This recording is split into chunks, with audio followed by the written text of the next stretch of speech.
Monday Night Football game last night. Kind of stunk. You just heard the coaches talking about it right there afterwards. New Orleans leaves town with a win. I've never heard so many atmospheric river, bomb, typhoon, every term in the books being thrown around. But that was the story of both primetime games. Weather, mess, these quarterbacks. What do you see on Monday Night Football? Well, Sean Payton talked about the weather. He talked about field position and making sure, you take care of the football.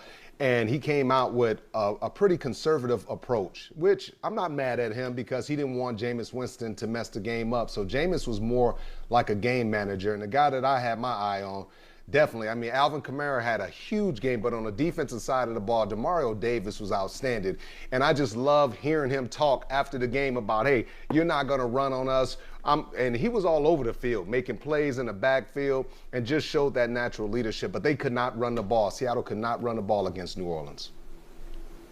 He's one of the best free agency pickups that I've seen since maybe in New Orleans, maybe since Drew Brees. Who's been a better free agency pickup that they've had there? And he's sort of floated under the radar too.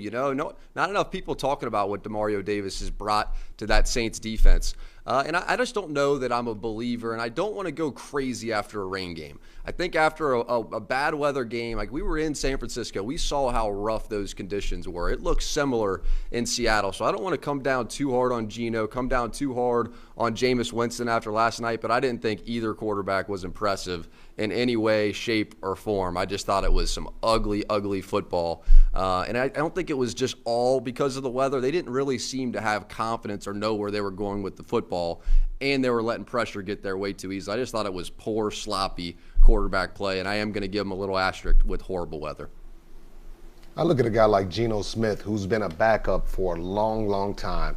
And the last couple weeks since Russell Wilson has been out, you've been given an opportunity to be the starting quarterback. And that's all a backup quarterback wants, is an opportunity, especially when you're playing behind guys like Aaron Rodgers, Russell, Tom Brady. These guys, Matt Ryan, these guys don't get hurt. So anytime you get an opportunity to show your level of talent and what you can do on a football field, you have to take advantage of it. And if I got DK Metcalf and I got Tyler Lockett and I have those weapons, I'm throwing the ball down the field. I felt like Geno, he acted like he was afraid to throw the ball down the field. When you have that level of talent, man, just throw the ball up and let him go get it.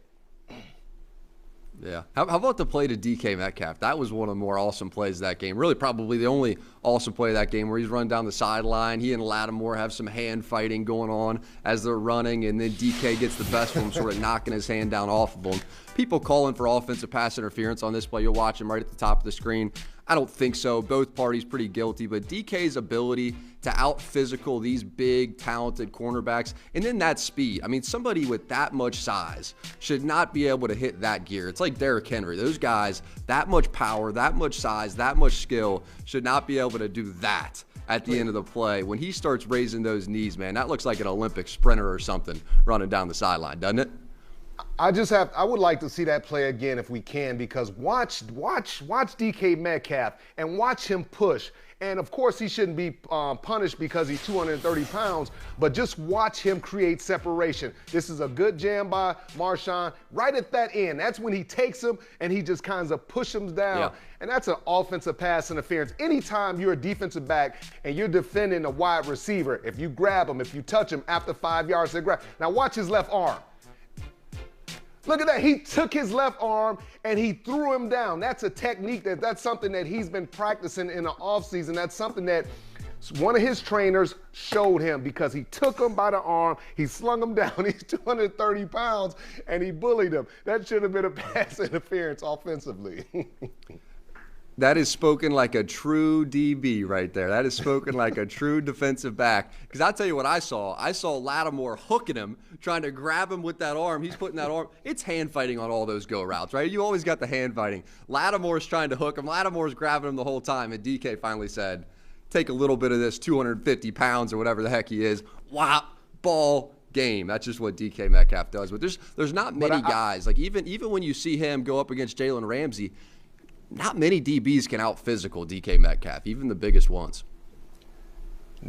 Nobody can. Nobody can. You got to be smart when you're playing against a guy like that. But you know what? Marshawn Lattimore showed a lot of toughness, and I don't care. And DK Metcalf probably should know this after he played. I'm like, Marshawn will not back down from anyone. I don't care how big, how fast, how strong you are. That's one of the most competitive players in the National Football League, and that's why the Saints gave him over $90 million on his contract. Because this guy, DK Metcalf, when we saw him on the field in Pittsburgh, I could not believe that they actually make human beings like that. I mean, 6'3", 230 pounds, and he looks angry. He looks mad, and then when he runs like a deer. So how do you defend a guy like that? Do you play him on? Do you press him? Because if you press him, then you get too close. He just pushes you, and then you fall to the ground. Do you play off of him? I mean, what do you do to a guy like that? He's just so big and so explosive. Hi, I'm Mike Tirico, and thanks for watching. Make sure to hit subscribe for the latest news and highlights from NBC Sports.